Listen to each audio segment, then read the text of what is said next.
Revisi rancangan undang-undang anti pornografi dan porno aksi sudah dirumuskan oleh tim perumus APP. Meski telah dirubah dari draft semula, Olga Lydia dan Ayu Utami merasa keberatan. Karena revisi tersebut dianggap masih rancu alias rawan salah tafsir. Oleh karenanya kemarin mereka menemui Zanuba Arifah Hafsoh atau akrab disapa Yeni Wahid di The Wahid Institute. Olga dan Ayu berdialog dengan Yeni Wahid atas kapasitasnya sebagai staf khusus kepresidenan. Olga dan Ayu berharap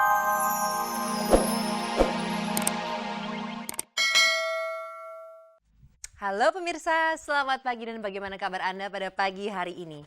Senang sekali kita kembali bertemu di program Infotainment Gospot, gosip terdepan seputar orang ternama.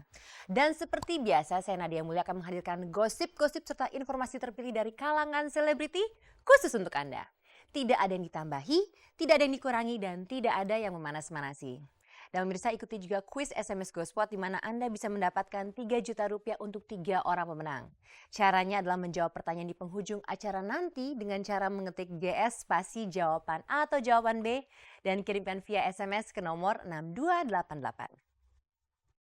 Dan pemirsa bersama Gospot, Anda tidak perlu was-was ketinggalan berita. Dan inilah saja informasi yang segar bagi Anda yang memang haus akan berita dari dunia selebriti.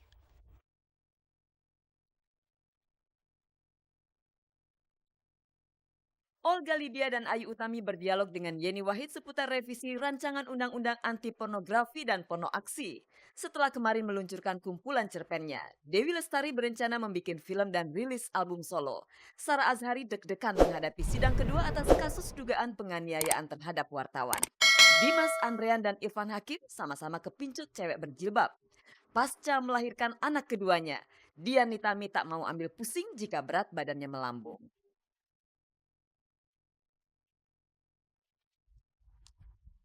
Pemirsa, revisi rancangan undang-undang anti pornografi dan porno aksi sudah selesai dibahas.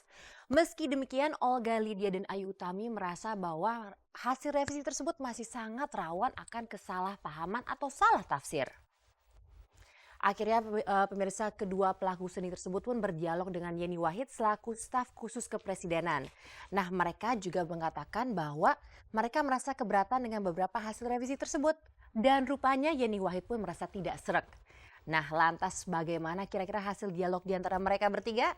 Nah, kita saksikan bersama liputan pertama kita untuk pagi hari ini.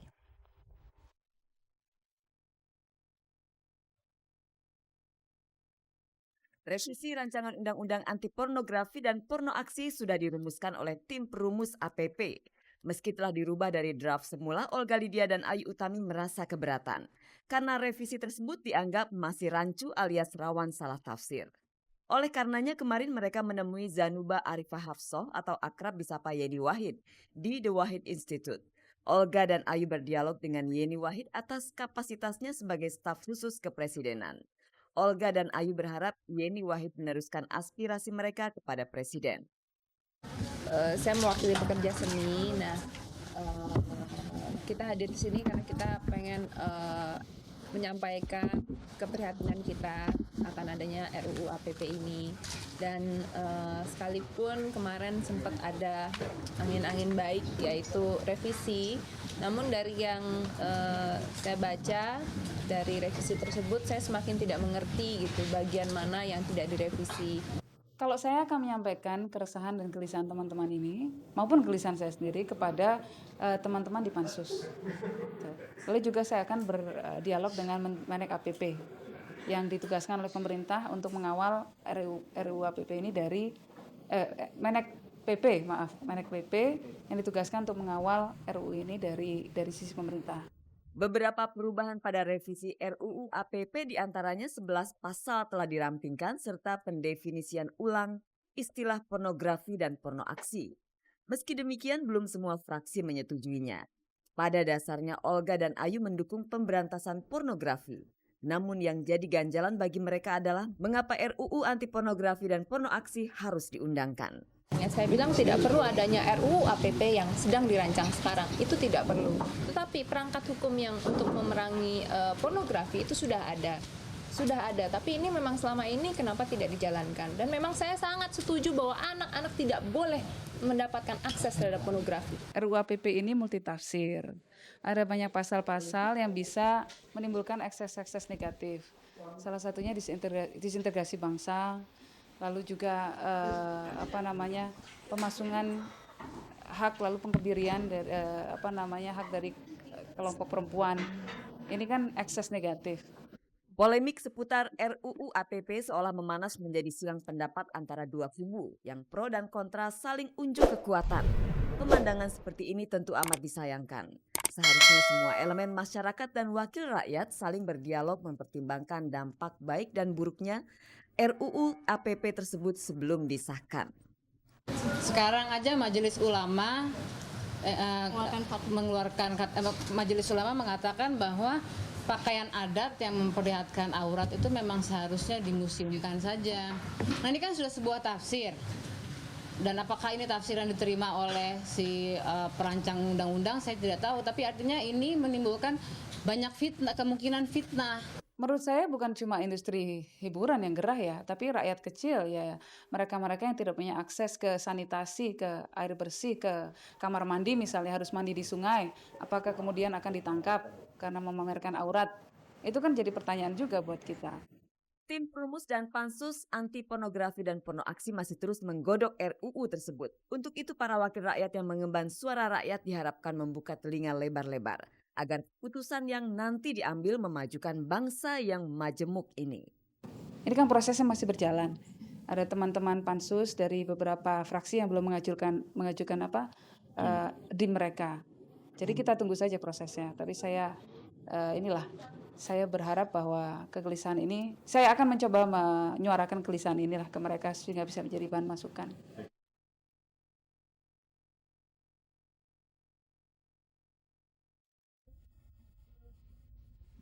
Setiap keputusan yang dihasilkan jangan sampai berat sebelah. Pemirsa, kasus dugaan penganiayaan oleh Sarah Azhari terhadap wartawan Nafis Qurtubi kembali disidangkan. Tepatnya kemarin di Pengadilan Negeri Jakarta Barat. Nah, kemarin Sarah pun hadir sebagai terdakwa. Lantas kira-kira bagaimana ya hasil dari sidang kedua ini?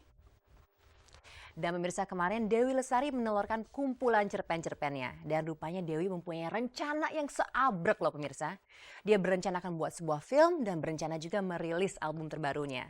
Nah, di antara sekian banyak rencana tersebut, apakah ada rencana khusus untuk sang suami Marcel? Kita saksikan bersama liputannya berikut ini.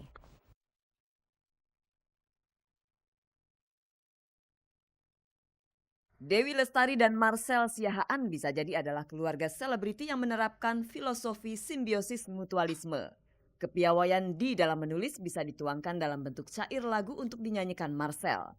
Sedangkan Marcel yang spesialisasinya melantunkan lagu-lagu romantis, sewaktu-waktu bisa saja membangkitkan selera Di untuk kembali berkarir di jalur nyanyi.